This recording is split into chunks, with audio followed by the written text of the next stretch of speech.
Wow, man, what an amazing couple of days it's been here at SaaStr. My name is John Gleason, and I'm the founder and managing partner at Success Venture Partners.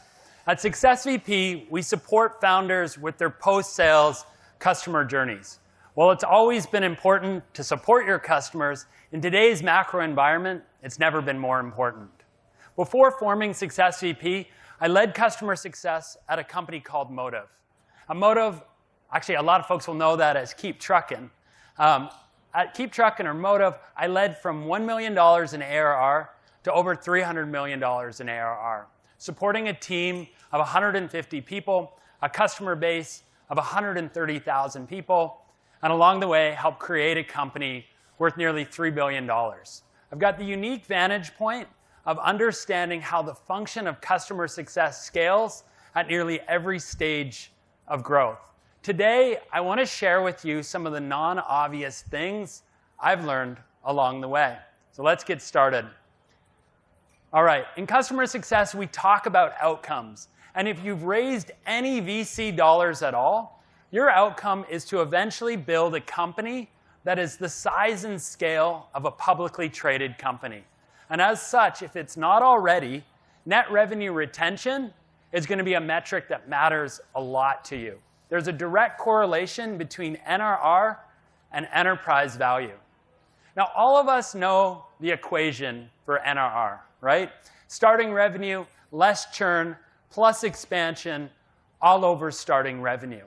But more important than the equation, in my opinion, is the question that NRR seeks to answer.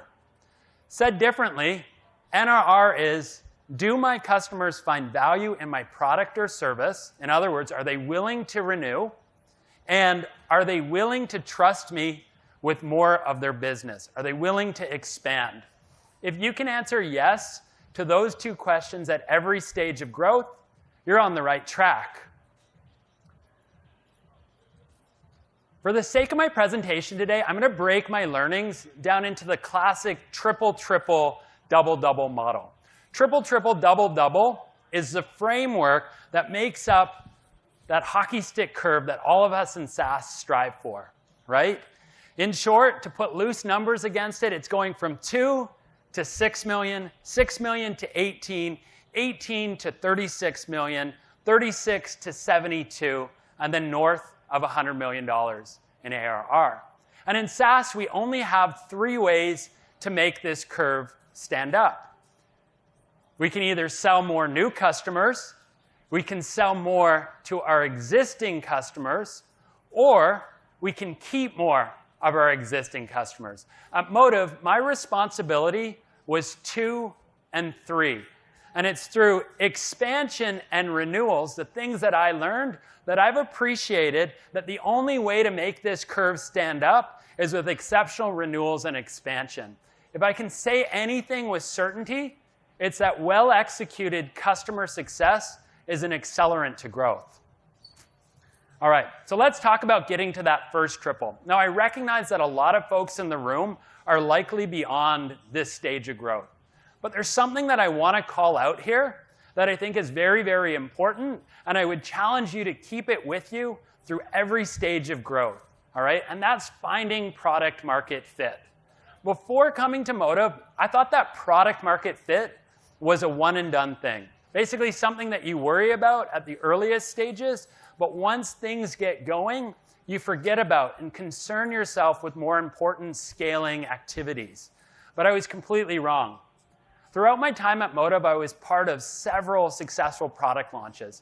And every time we went to market, there was always like a kernel of fit there. But it was only once we got in market that I started to actually really understand, and actually our organization started to really understand the truest wants, needs, and desires of our customers.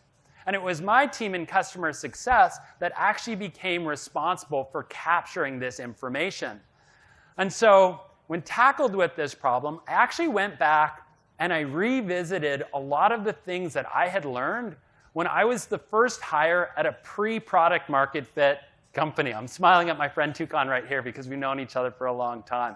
I went back and I revisited a lot of what I'd learned. And I went back and I reread the book The 4 Steps to Epiphany by Steve Blanks. Has anybody read that book? All right, it's a classic. And in short, what the 4 Steps to Epiphany talks about is company building through customer creation. And the way in which you create customers is through customer discovery, iteration, and validation, right? And in a lot of ways, that's what we do in customer success. In customer success, our job is to get to know our customers at a really, really deep level, and then to use our software to deliver value to them. All right, so I've not only come to appreciate Steve Blanks' The 4 Steps to Epiphany as one of the greatest startup books of all time, but in my opinion, it's like the original book on customer success. When capturing these insights, I also revisited an old classic. Is anybody familiar with the Lean Canvas? All right, the Lean Canvas is a business model template that a lot of founders will use to hone in on what their unique value prop is to their customers.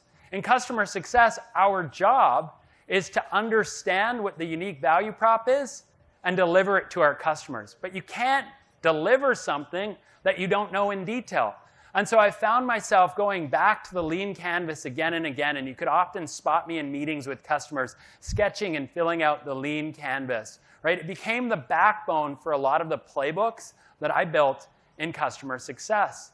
And so to wrap up this phase, the big thing that I've really noticed is that renewals are in fact the highest form of customer validation. It's in that moment that the customer is basically saying to us, all right, I had a problem, and not only did I have a problem, but you solved it for me. And I want to do that all over again. And so in my opinion, the renewal process, or your first batch of renewals, really locks the door on product market fit. And so if the reason we care about founder-led sales so much is because founders need to get to know their customers, then I would challenge founders to actually reframe this. It should actually be founder-led customer success. The biggest source of insights comes from your existing install base, and I would encourage you to really lean into your customer success team and your customers. This will serve you well at every stage of growth. All right, so now we're to the moment. Things are starting to triple, the first triple. All right, long and short of this phase is we want to take this whole thing, this whole startup, from $2 million in ARR to $6 million in ARR, right? It's all about cloning that initial founder-led motion and turning it into something that anybody can do, our entire organization can do. And so you're going to have some big hires at this stage, right? Everybody's been through this. Likely you've hired your first head of sales, and your team, your selling team, is about to triple in size. By the time you get to $6 million, your selling team will be triple in size. But in the same way that you just went on this journey to find product market fit, what you have to realize is that so too are all of these new hires. They're all going on their own journey to figure out how to sell this thing. Now, a great head of sales can accelerate this process, but it's not without its bumps and bruises, right? You're going to have mishires. You're certainly going to have poor fit customers, right? It's the end of the quarter. Our roadmap's not quite there. Let's get this customer over the line anyways. We'll sign them, and we'll figure it out after the fact. We've all been there. You're also going to see more demanding customers, right? It's one thing to buy from a founder. It's an entirely different experience to buy from AE number 10. There's a different set of expectations that come when you don't buy from the founder. And so as such, you're going to have more demanding customers, right? And our knee-jerk reaction in customer success is to fight this, right? We push back. Oftentimes we fight fire with fire, and we add more structure and we add more process. What we fail to recognize is that we lose flexibility in doing this at precisely the time when our organization needs the most flexibility. What I learned at Motive was that customer success not only supports your customers, but it supports your entire go-to-market motion, right? And if we believe that renewals are the highest order of product market fit and customer validation, then when we're approaching $6 million, a lot of our customers have yet to renew. So there's still work to be done here on customer and product market fit, right? There's a lot of validation that still needs to happen, and a lot of roadmap building that still needs to happen as well. Also, on top of this, what we forget is that our customer success team is probably the biggest source of insights into our existing customer base. Nobody knows our customers better than the customer success team. And so they tend to do a lot of education throughout the organization. And so founders in the room, as you approach $6 million, I would encourage you to create flexibility on your team so that your CSMs can not only renew and onboard your new customers, but that they also have capacity to figure out the needs, wants, and desires of your customers. Before coming to Motive, I thought I knew about customer success, and I did, but I didn't know what customer success looked like for the trucking industry. There was a lot of adjustments that needed to happen, and we needed the time and space to figure that out. So that begs the question, when to hire your first head of customer success, right? A lot of what we do in customer success actually lags the sales process, right? We don't need people to support our customers unless we have customers, right? And so if we hire this function too early, then we hit a burn wall, right? We burn prematurely, and that's catastrophic to our company. But if we fail to hire it on time and sales really picks up, what happens is we have nobody there to support our customers as they come through the door. So that's equally catastrophic. And so hiring your first head of customer success is as much an art, in my opinion, as it is a science. And here's the art to it. Since much of what we do lags sales, and you don't have a lot of good data on how sales is performing yet, you really have to observe your head of sales. You have to trust your gut on this one and say, do I think I have the right person in seat? You can look also to the reps and start to think through, is it reasonable to believe that these people are going to hit quota? So that's the art to it. The science to put numbers against it, though, is what I like to see is I like to see founders do at least $1 million in what I call founder-led renewals. Right? This brings us to about $3 million in ARR usually, but I love to see when founders actually do those first renewals because they can really, for their firsthand, understand what it is that makes the customer tick. And there's a lot of learning that goes into that sticks with us for a very long time afterwards. And so when we do go to hire this first head of customer success, I would challenge you to find somebody who can have longevity in the role. It is possible. And here's why. There's real gains in hiring somebody who can have longevity in the role, right? Customer success leaders come to know your customers at a deeper level than pretty much everybody else in the organization. And they build really meaningful connections with your customers. And so if you prematurely churn out your first head of customer success, you also forgo a lot of really great customer relationships. And there's real risk there. So beyond what you can Google about hiring your first head of customer success and what the job description looks like, I challenge you to look for these 3 extra qualities. Number 1, customer success, in my opinion, is a funnel motion, right? Sales has one funnel, marketing has one funnel. But in customer success, we have a lot of different funnels. We have the onboarding funnel. We have the usage funnel. We have the case study funnel, expansion, renewals. It's a funnel function. And so you need somebody who's pretty tuned in to how to optimize a funnel. Secondly, we've talked about this topic of product market fit. Well, that never stops. And so you need to look for somebody who's deeply curious in the problem that you're trying to solve. Right? There's got to be a real product bend in your customer success leader. And then finally, you need somebody who can rally the entire organization around your customers, right? Everybody in your organization should care about your customers, and everybody in your organization is building for your customers. And so you need to make sure that your customer success leader can go cross-functionally and acquire all the resources that your customer needs in order to be successful. And so when you're in your interviews, look for things like A/B testing and their backstory, and also look for processes, technology, and people, right? The old school CS way was just with people. And so look for somebody who's well-rounded in how they tackle this problem. All right, I'm going to take a quick drink here.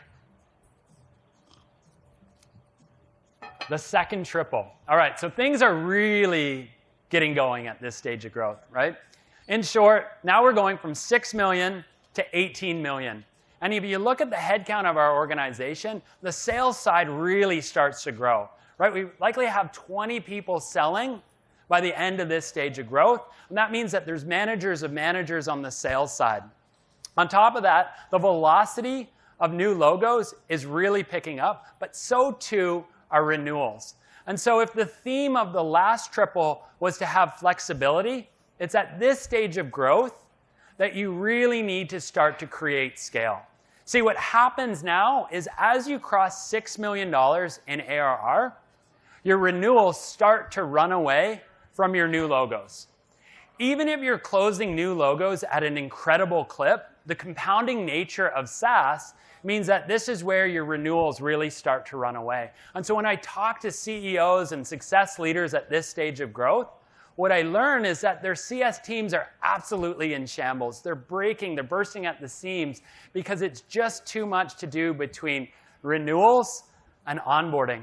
And so I challenge you at this stage of growth to break out onboarding from your customer success function. And here's why. Customer success is a fully loaded function, right? Once a CSM reaches capacity, they have no more capacity until a customer churns, and we don't want that, to take on any more new customers.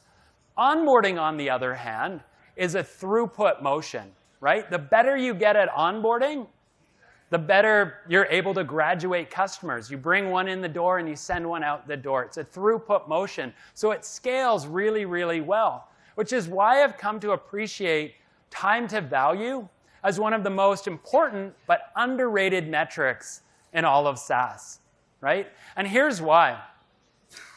With churn or retention, it's a lagging indicator, right? We don't know what's going wrong until that customer churns. There's not a lot that we can do once the customer churns. But time to value, you have a quicker feedback loop. And so it makes onboarding a really good test environment for all of the things that you want to do with your customers. The people motion, the drip campaigns, the walkthroughs. You can test them with time to value during onboarding. And that really creates scale in your organization. So to button part one, scale starts with great onboarding. All right, so we're at $6 million in ARR still. And this is where the numbers actually really start to lie, right? Think about it. Things are really growing on the sales side, but the reality is most of your customers have yet to pass their first renewal, right? So as a result, your churn number is artificially high because nobody's had a chance to churn yet. The numbers really lie. And so it's at this stage of growth that I would recommend boiling churn down to the smallest common denominators. Look at it on a cohort basis and look at it month over month vintage. And you can start with churn, but I recommend doing this across every other metric that you have. I like to do it on adoption, on expansion, and even support tickets. And as you break things down into cohorts, what you're going to get is a really good retro on your go-to-market motion to date. Right? You're going to understand what reps are doing well. You're going to understand what products are performing well. You're going to understand where your shortcomings are. And so what I've come to really appreciate is that it's through cohort analysis that you really start to build the playbooks for your team. It's oftentimes in those outlier pockets that are revealed in cohort analysis that you start to understand how to fit your motion to your customer base. All right, so do cohort analysis on everything. I truly believe it's the backbone of customer success. All right, so we're at the first double now, right? You've created a pretty successful company, right? There's some real ARR behind this. And all of us in just SaaS in general come to market with a point solution, right? We come to market with that one thing that we do better than anybody else. And it gets us so far. But the holy grail in SaaS is to eventually build a platform.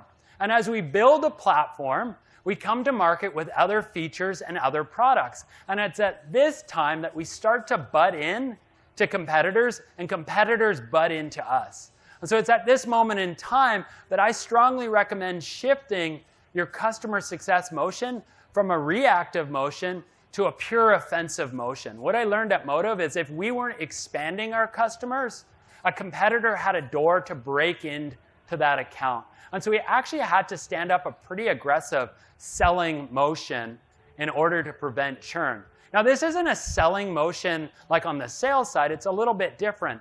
And in order to do it so you don't seem like a pestering SDR, you have to build a really good coverage model. All right? And so there's 4 funnels that I like to track. Funnel number 1, feature adoption. Right? You want to go down every single customer and track how they're expanding in their depth and breadth of feature adoption. That's step number 1. All right? Step number 2, once you have somebody using your platform in its entirety, now it's time for proactive touches. All right? I call these like value add touches. These are when you reach out to your customer, and it can be through like a drip campaign or actually a person outreaching, and you offer to help them run their business in a more effective way. All right? Something that helps them make more money or save more money. All right? And so now you want to have proactive touches, value add touches across every account.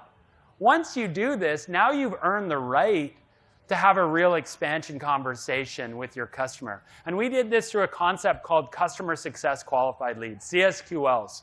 And what a CSQL is, it's basically an opportunity on every account across all of your product features. And effectively what you're doing is you're closing those windows where your competitors can break into your account, right? You're making sure that you own that expansion opportunity so that nobody else can get in the door. And if you do the first 3 steps of this funnel really well, your renewal process actually becomes quite easy. And then, of course, like you've got to track that like a funnel as well. All right? And so what I would summarize with on this part is the best defense is, in fact, a great offense.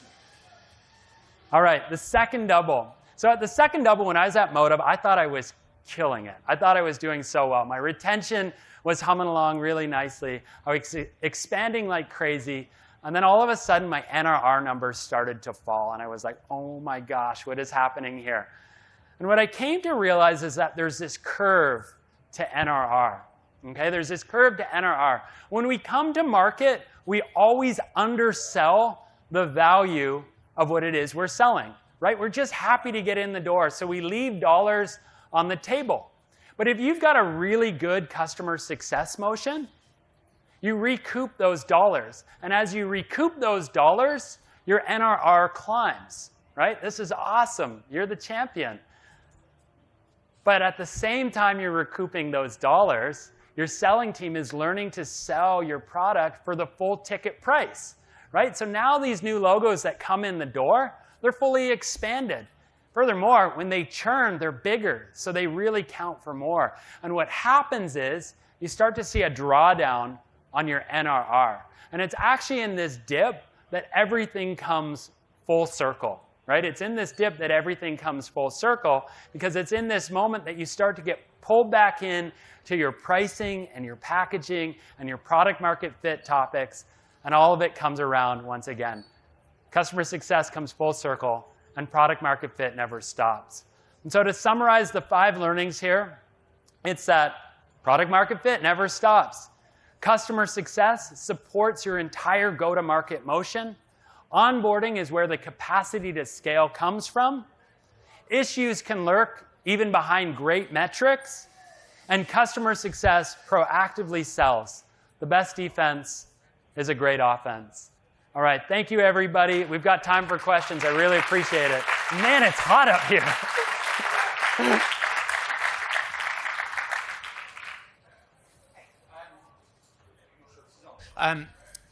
Just looking at when you get to that first double, and you start to go, well, I need to expand. Are you talking that's a new part of a CSM team? Is it the same people? Is it new skill sets that you require? So I think every organization is going to, adjust in different ways. Like, you have to be mindful to maybe where the strengths and weaknesses are in your organization. How we did it at Motive is we wanted to preserve kind of the relationship with our customers. And so the CSMs went as far as getting like a closed won qualified customer success qualified lead. And then they would pass that back into the sales organization to close. Over time, some of the CSQLs that we drove were like, they were gimmies. And so we actually let CSMs close them themselves because it was just a better customer experience. But for things like new product attaches, so new product lines, we generally sent that back to an AE to close. Okay, awesome, thank you. Hi, my name is Itamar. First of all, great presentation. I definitely saw my company, good and bad, on everything that you shared here. One challenge that I want you to give an opinion is, in general, the CS coming, managing also the support, and you're speaking here about the value for the go-to-market, and totally agree on this one. But how you make them the day by day, or the goals, how you define the criteria and the goals to make them more focused on, I don't know if more focused, but instead of 80-20 to do it like 50-50, because it goes hands with hand as I see it. Yeah, I debated adding that into the presentation because I realized I didn't really cover the support angle. I think that's where you have just so many more variables, right? Some products are more product led. They don't need a lot of support. Or you can get away with filing a ticket and it's okay. That's the way the customer wants to be met. Motive, we serve the trucking industry. We had to have a 24/7 call center. It had a big support function. And so a lot of that day-to-day support work, we had another 24/7 department to do that. So that freed our customer success managers up to really be that value driver.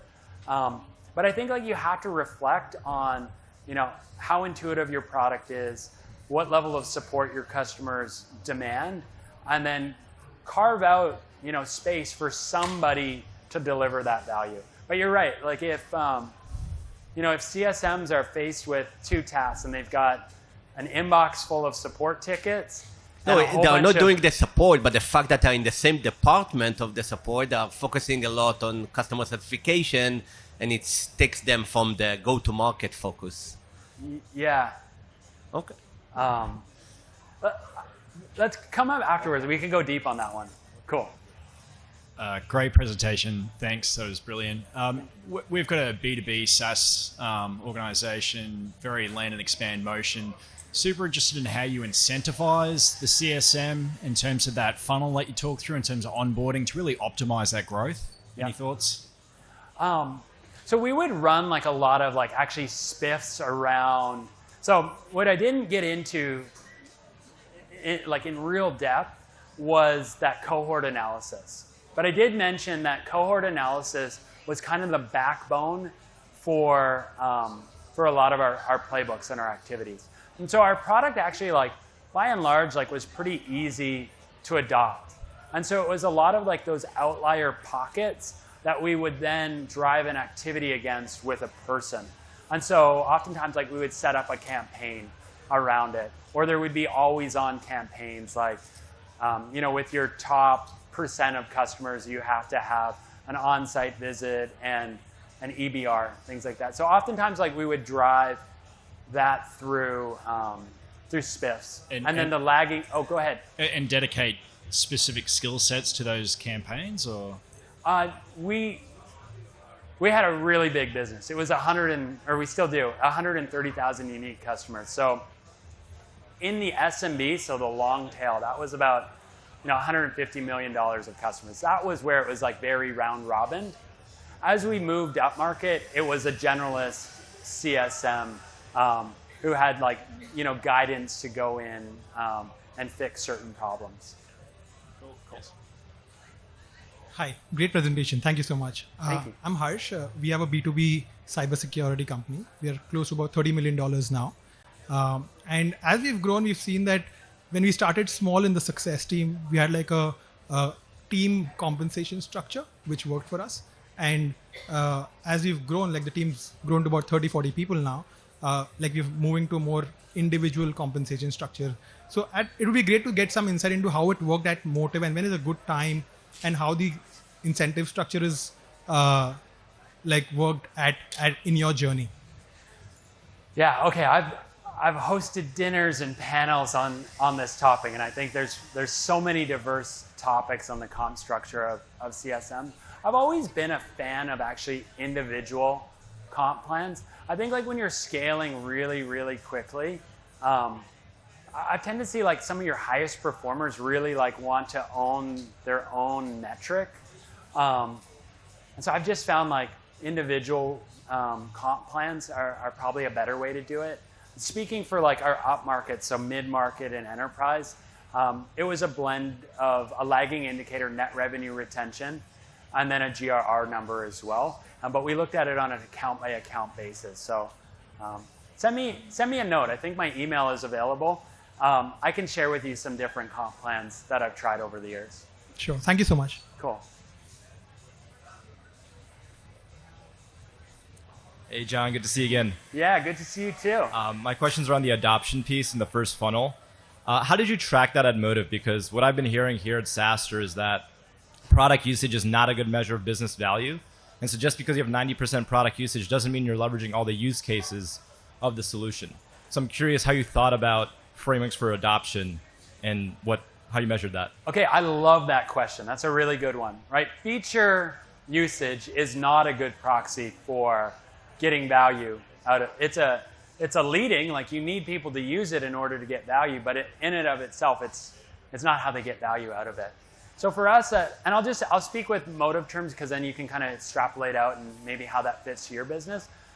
So we needed the value driving output was called this IFTA file. It was basically something that our customers needed to file by law.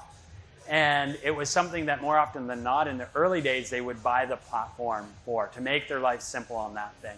But in order to get there, you had to onboard, you had to have all of your drivers using it, and you had to have everybody trained up. And so our time to value moment was on that like business outcome that was like very, very like quantifiable. We could measure it in app. We knew when that output file got sent. And so we could basically measure from contract signed through to value point, like number one. And so then within that, there was all these different funnels where you were watching activity, you were watching usage, things like that. Cool. Thank you so much. Cool.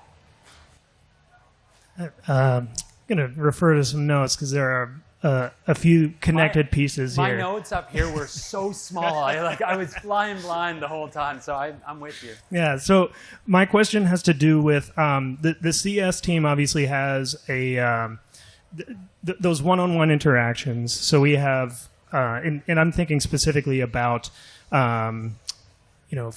feedback and then iteration back into product, finding market fit, et cetera. You talked a lot about using data, but data can be misleading. You talked about that dip. And I'm curious from the CS feeding information to the product team and the sort of difference between what the data might be telling you versus what your CS team can intuit, right? How you prioritize or craft that message, especially when some of that might be in opposition to the direction that the leadership, that like their vision might be going, right? Totally. I get where you're going with that. I think that's that's why I was using the lean canvas. And I was, you're getting a lot of feedback from your customers when you're in the room. You're getting a lot of feedback from your customers via your CSMs. And then, as a chief customer officer or VP, you also have a really good relationship where you should be striving for a great relationship with your chief product officer, right? With your CEO. And so you also are well tuned into what's on the roadmap. And so really I collected it in three ways: through myself, through my people, and then also you would quantify it in Salesforce. But that's where the leadership, I think, comes in, right? It's making judgment calls, supporting those judgment calls with data, and then presenting those paths to the people who can make change in product. I didn't always get it. More often than not, You don't, because you're always balancing existing customers versus growth and things that will satisfy new customers. So, but yeah, in short, that's how we did it. And like be really detailed, a lot of feedback forms, and then really quantify, any suggestion that you make. That's great, thank you. I'm curious too. Did you ever bring your your CEO or your C-suite into some of those meetings with customers? Oh, like 100%. Yeah. Yeah. Flying on airplanes has aged me a lot. And when you serve the trucking industry, like it's not San Francisco, New York. It's like San Francisco connection flight to Albuquerque, right? You're all over the place. So yeah, like with our big customers, in-person mattered for our industry. So I spent a lot of time out in the field, and then always dragging our CEO along too.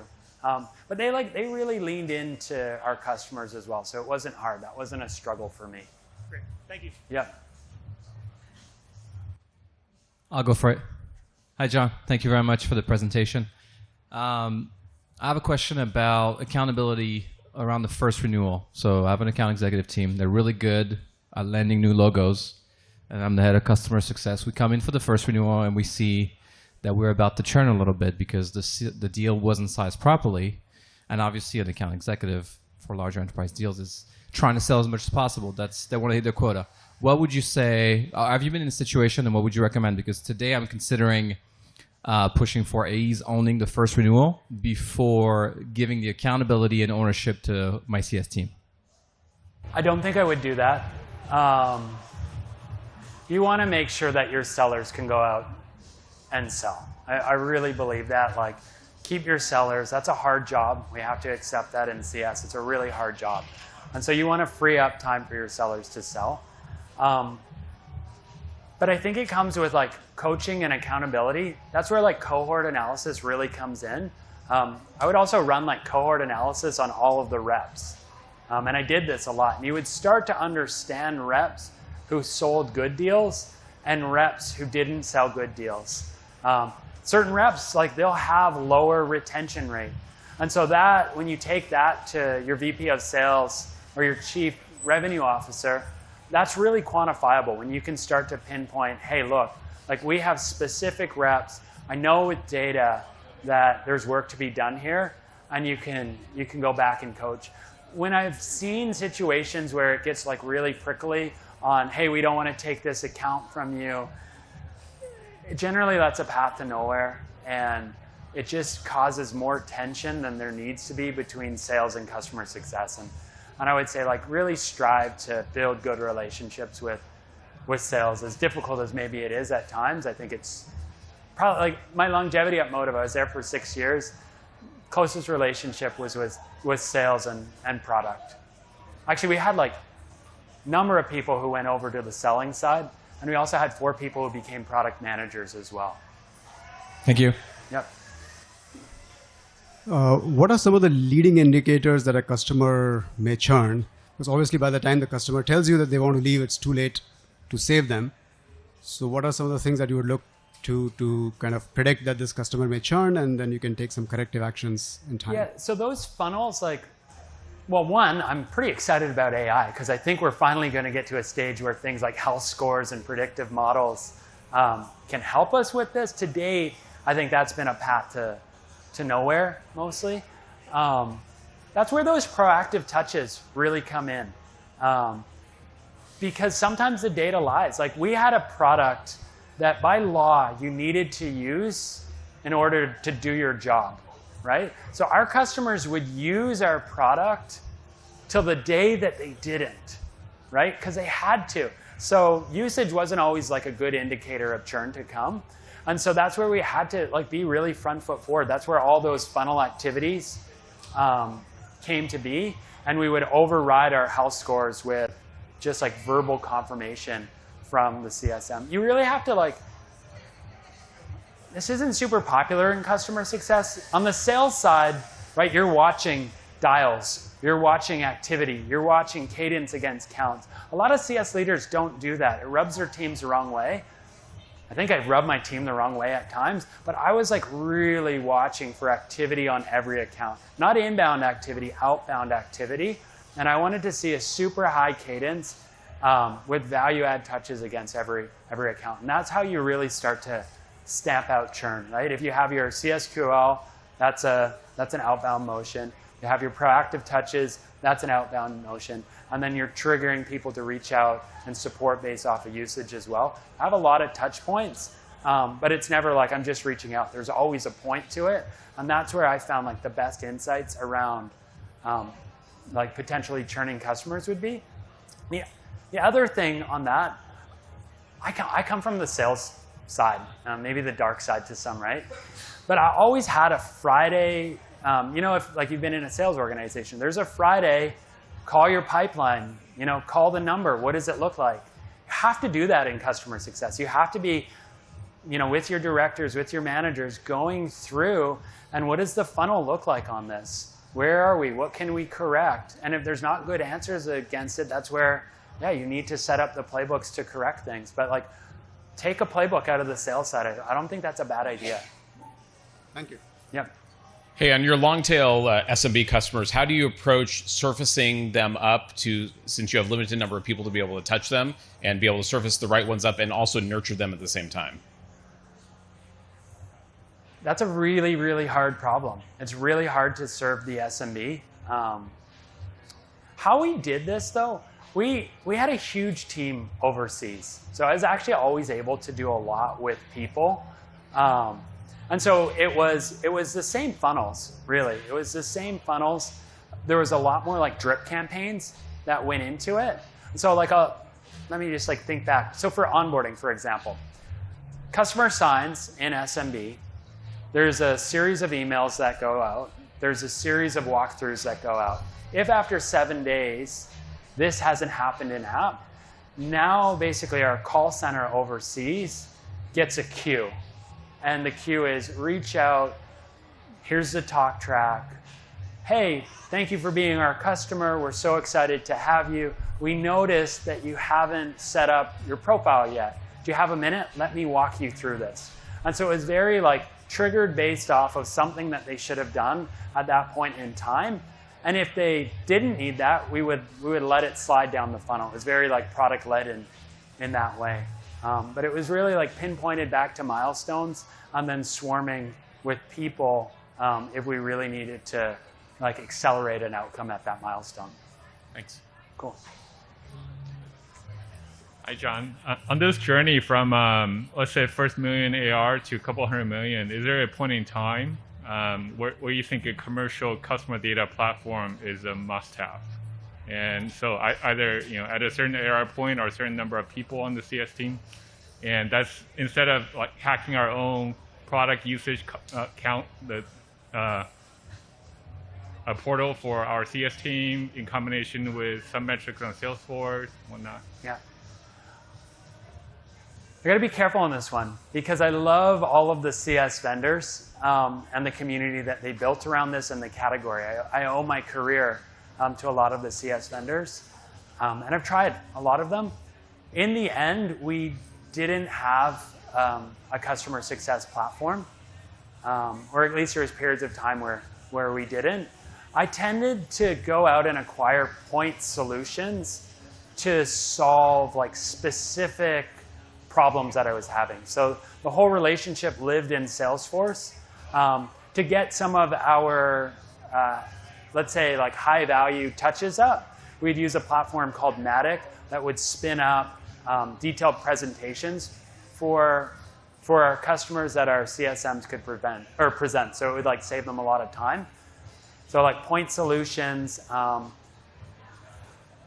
but I tended to keep everything in Salesforce because I just found it created the most collaborative relationship between sales, and we had such a high CSQL motion that we needed to be collaborative there. So yeah. Appreciate it. John, any suggestions on what metrics you want to use to measure CSMs, and does that change as you scale from 1 million to 30 to 300? So I think like the lagging indicator, or the two biggest lagging indicators in customer success that you care about every single day are NRR and GRR. Now like those are lagging indicators, so they don't always make up like a, top to bottom comp plan, but you have to have people like aware of how their individual activities map back to that thing that your organization really cares about. So definitely like GRR, NRR, and then we ebbed and flowed over time. Like in the early days, actually, we were just really happy to get logo renewals. There was periods of time when like we knew that the trucking industry was contracting, and so we would weight it more around just like logos. If we can keep them, we know that there's going to be, maybe no expansion here, but just keeping them lets us live for another day or when the economy picks back up. But certainly like those two lagging indicators are there. The onboarding comp plan is a little bit more complicated because you have so many different vintages. It's really hard to get a good comp plan on that. Time to value starts to like, blur together when you roll it across a book of business.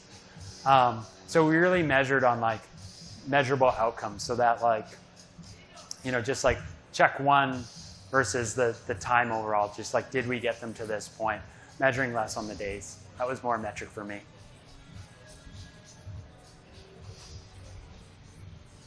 Cool, any more? All right, we did good on time. I love it. Thank you, everybody. I really appreciate it.